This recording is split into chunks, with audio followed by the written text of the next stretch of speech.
Olá pessoal, tudo bem? Aqui é o Pedro Lira. Estamos aqui nesse Antropolinguagem para atualizar um pouco aí os conflitos mundiais, né? E o Brasil que se cuide, a gente que se cuide. E a gente está se cuidando, né?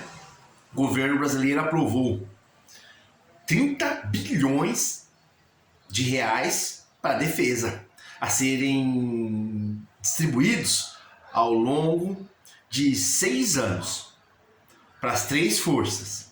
E é provável, gente, que já tem deputados de esquerda e direita querendo aumentar o orçamento de 1,2%, realmente é muito pouco, para 2%. Né? O Brasil também já está se aliando com os Estados Unidos no combate às facções. Né? Olha aí, gente, tá, o meu óculos está refletindo na tela. Tirei, pronto. O Brasil está cooperando com os Estados Unidos no combate aos quartéis, às organizações criminosas, facções. E assim, a América Latina tem que saber escolher, né? Você vai estar lá da China, que está do outro lado do oceano, ou os Estados Unidos, que está um pouco mais perto, né? A China acho que está mais ou menos uns 13 mil quilômetros de distância da gente, né? Os Estados Unidos deve estar aí uns 9 mil quilômetros. Se explodir guerra, é muito importante o Brasil conter politicamente e economicamente os Estados Unidos e seus interesses na América Latina. A gente pode fazer isso porque a gente tem tamanho e tem peso. Não é? Pela primeira vez o Brasil fabricou 2 submarinos de uma vez só. Assim, a gente não precisa ter uma força, um exército, umas forças armadas assim, imensa, mas umas forças armadas eficiente, com um tamanho que torne impossível qualquer invasão por terra no Brasil, né? O Congresso brasileiro já está discutindo a possibilidade de a gente retomar o projeto da bomba atômica nuclear brasileira, né? E da bomba de hidrogênio. Quem faz bomba atômica faz bomba de hidrogênio, né? Fora isso, a Rússia criou uma divisão especial do exército para caçar os operadores de drones. Que o problema, né, para os russos não são os drones, mas os operadores de drones. Principalmente porque o drone você substitui. E a Ucrânia saiu na frente dos russos, né?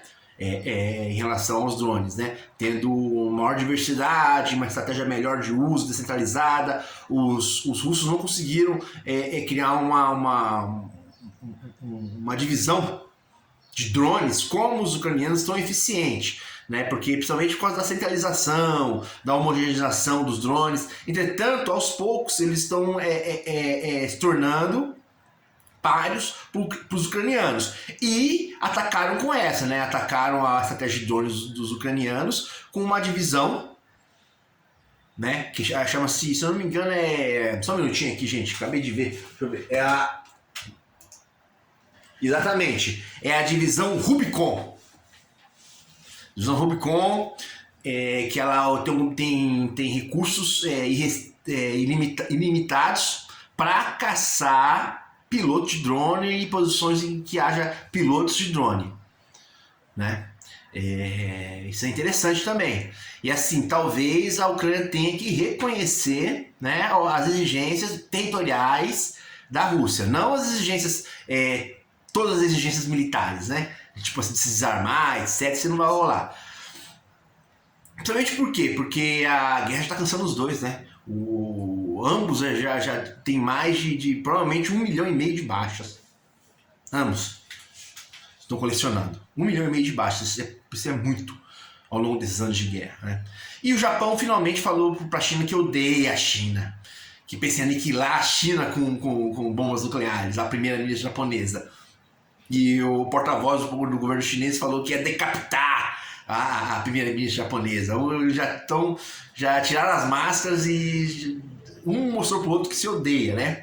E isso por quê? Porque o Japão falou: se a China atacar Taiwan, eles vão considerar o ataque ao território japonês. Olha que interessante.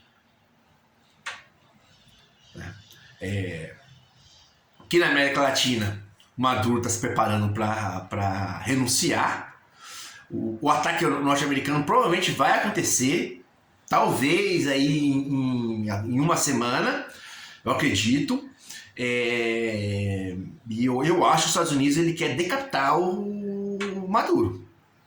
Né? Essa demora, esse atraso do cerco, acho que é para localizar, primeiramente, o Maduro, o movimento dele, e segundo, para criar, infiltrar, né, a Venezuela. Filtrar a Venezuela de cidadãos norte-americanos que estão pedindo para sair, né? Entre outras coisas, né? E organizar a oposição ao Maduro que existe. E é provável aí que 40% da população da Venezuela seja contra o Maduro. O Maduro, ele aparentemente perdeu as eleições, não mostrou a lista de votos, né?